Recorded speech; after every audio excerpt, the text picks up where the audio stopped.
China's military spokesmen are doing what they always do, warning Japan not to interfere in Taiwan, calling the self-defense forces a paper tiger, and threatening a painful price if Tokyo so much as blinks in the wrong direction.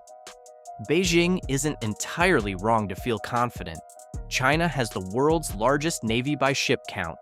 It has hypersonic missiles, carrier strike groups, and a defense budget roughly 4 times Japan's. But generals don't win wars on budget spreadsheets. In the last 3 years, Japan has quietly fielded or is actively fielding 5 weapons that most analysts outside of niche defense circles don't fully understand. China's public-facing rhetoric dismisses them.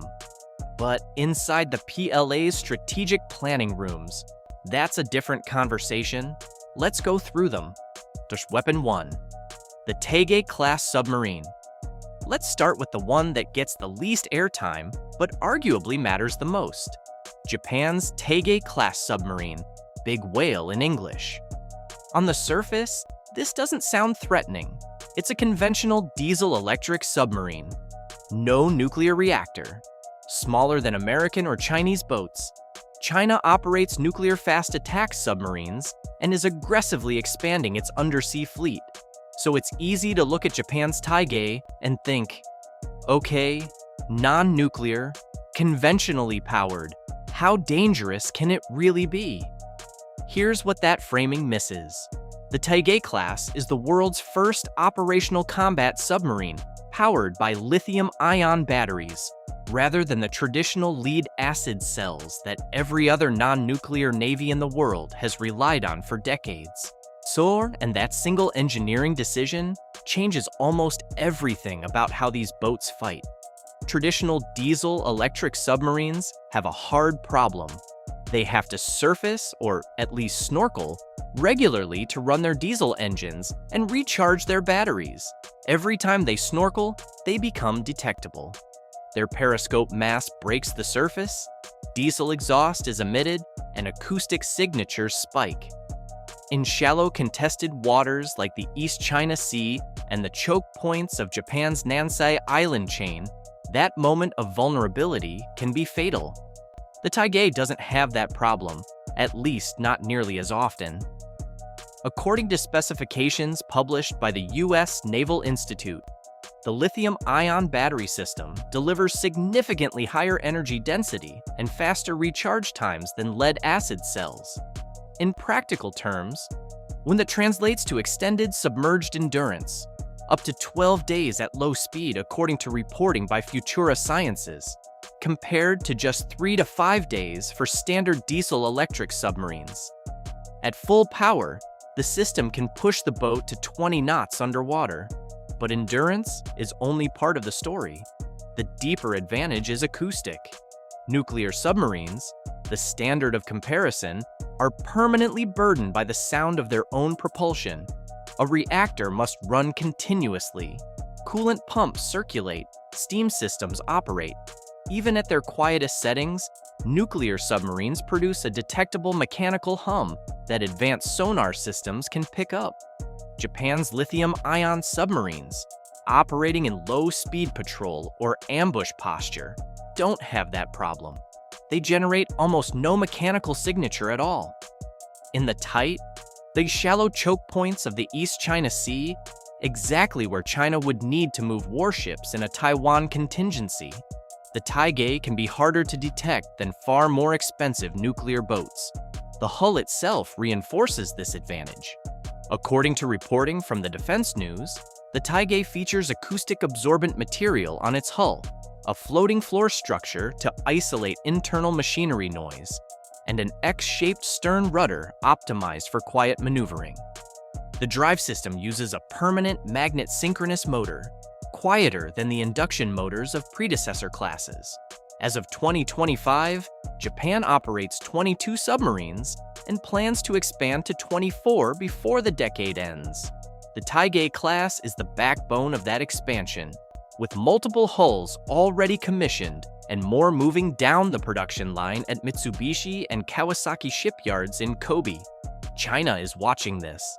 They know that in a Taiwan scenario, Japan's submarines would be the first line of effort, sitting silently in the choke points, threatening every planned surface ship and supply line trying to push east. Weapon 2. The upgraded Type 12 missile. The Type 12 surface-to-ship missile has been around since 2012. China knows it. It's a truck-launched anti-ship missile with a range of roughly 200 kilometers.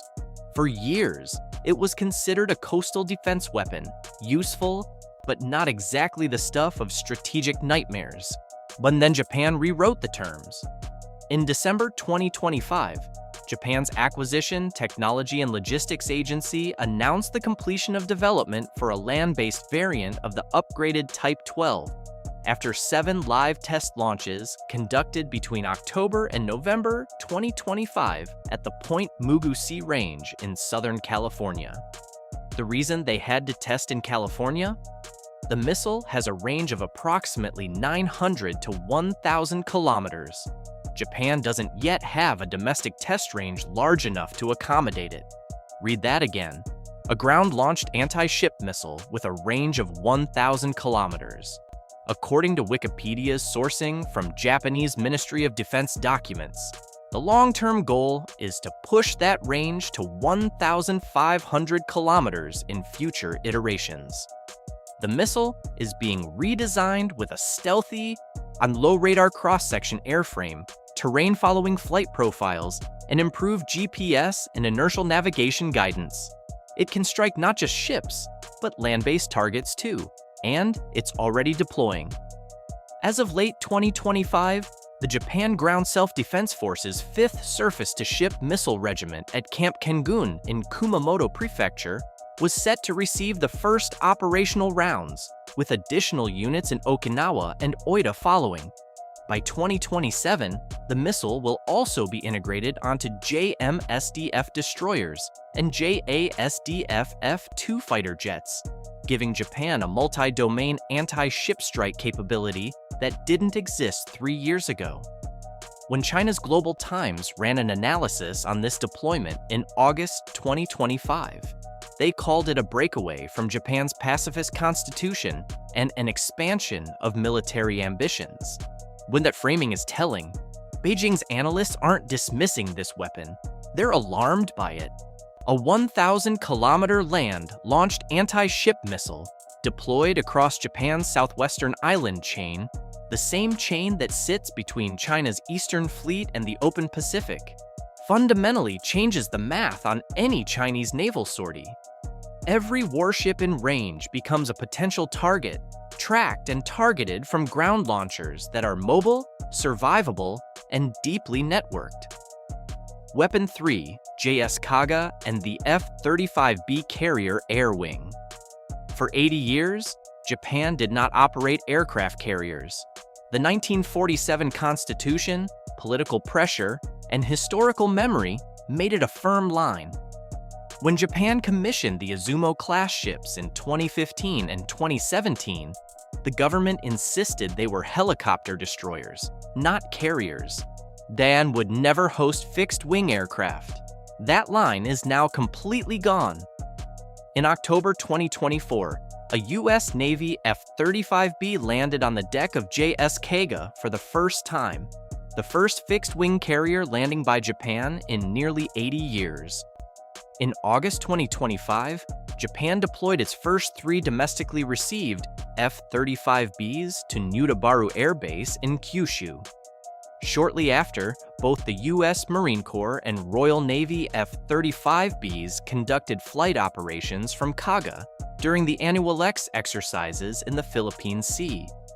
Then, in early 2025, Kaga completed its first operational mission as a light carrier during the Pacific Stellar naval exercises, alongside U.S. and French warships. The Kaga itself has been substantially rebuilt. Its bow was reshaped from a trapezoid to a square configuration to enable better fixed-wing operations. The flight deck was reinforced with heat-resistant coatings to handle the tremendous thermal output of an F-35B during short takeoff and vertical landing. Advanced aviation control systems were installed. The ship has a maximum displacement of 27,000 tons and an 814-foot flight deck. It can carry up to 12 F-35Bs. What makes this genuinely dangerous, not just symbolically significant, is the F-35B's sensor fusion and data networking. The aircraft uses the Multi-Function Advanced Data Link, MADL, a secure high-bandwidth link that connects every F-35 in the air with every other F-35 and networked surface platform. In a conflict scenario, Japan's carrier air wing wouldn't just be dropping bombs. It would be the tip of a networked kill chain, sharing targeting data across submarines, destroyers, ground-based missiles, and allied US. And Australian assets in real time. Japan has ordered 42 F-35Bs total. Both Izumo and Kaga are being converted, with Kaga's full conversion expected to complete in fiscal year 2028. China currently has no credible counter to a stealthy fifth-generation carrier air wing integrated into a joint allied network operating in the Philippine Sea. Weapon 4, the Mogami class. Stealth frigate. The Mogami-class frigate looks like something designed by a video game studio. Angular surfaces, smooth superstructure lines, and a futuristic profile that makes traditional warships look obsolete by comparison. China's Navy analysts have looked at these ships and pointed to their smaller size, 3,900 tons standard displacement versus China's larger destroyers, as a sign of limited capability. That misread is a significant strategic error. The stealthy design isn't cosmetic. It's derived directly from lessons learned during development of the Mitsubishi X-2 Shinshin stealth fighter technology demonstrator, the same stealth engineering principles applied to a warship hull. The Mogami's geometry and composite materials dramatically reduce its radar cross-section, making it far harder to detect and target at range than conventionally shaped ships.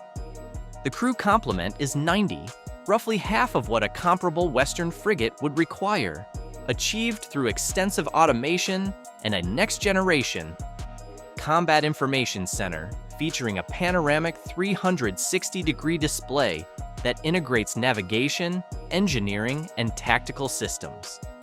As Japan's maritime planners face demographic pressure and manpower constraints, this automation-first design philosophy matters enormously. On capability, the Mogami is not a light ship.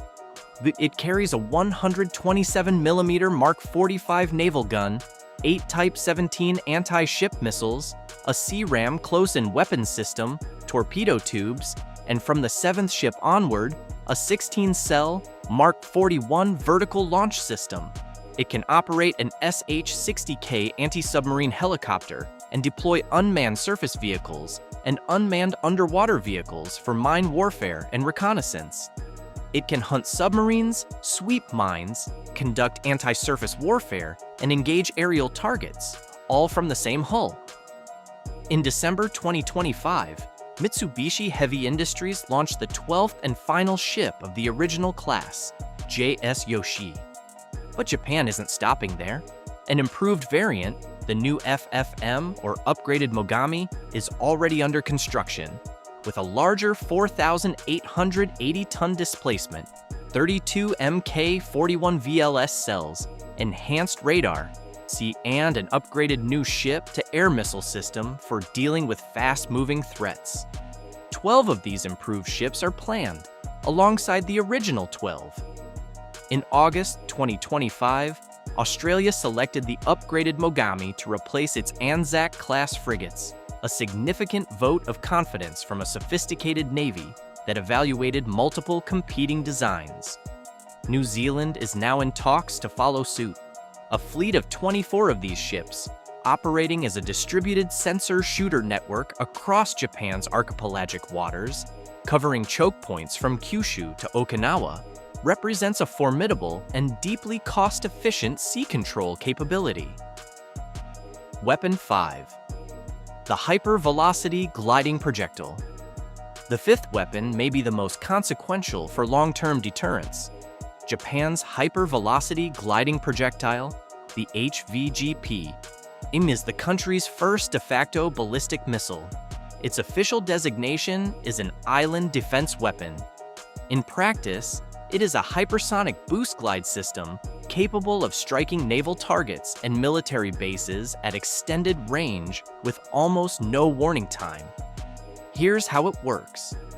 A solid fuel rocket booster launches the missile from a truck-mounted launcher. At high altitude, the glide vehicle separates from the booster and begins its descent, not as a predictable ballistic arc, but as a maneuvering hypersonic glider traveling at speeds exceeding Mach 5. The ability to change course during the glide phase makes it extraordinarily difficult for existing air defense systems to calculate an intercept solution. Development began in 2018. Due to escalating Chinese and North Korean threats, Japan made an unusual decision in 2023. It began mass production before development was formally complete, essentially betting that the threat was real enough that waiting wasn't an option. Multiple test launches were conducted at California facilities in 2024 and early 2025.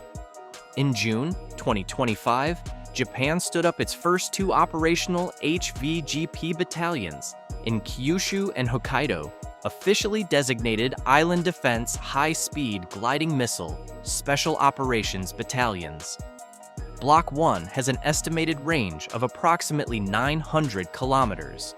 Block 2A, planned for completion in 2027, extends that to 2,000 kilometers. Block 2B, planned for 2030, reaches 3,000 kilometers.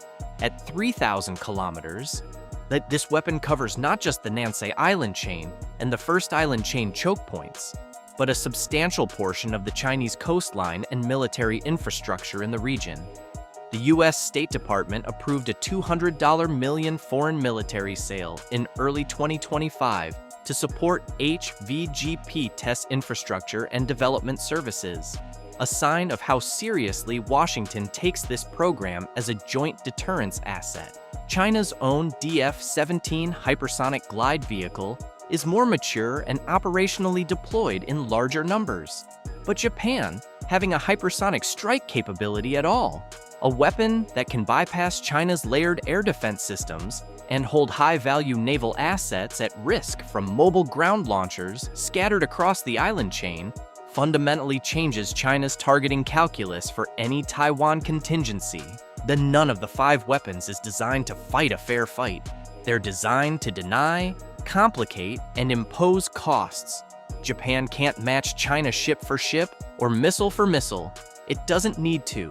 What it needs is to make any Chinese military operation in the Western Pacific uncertain, costly, and dangerous enough that the risk calculation never comes out in Beijing's favor.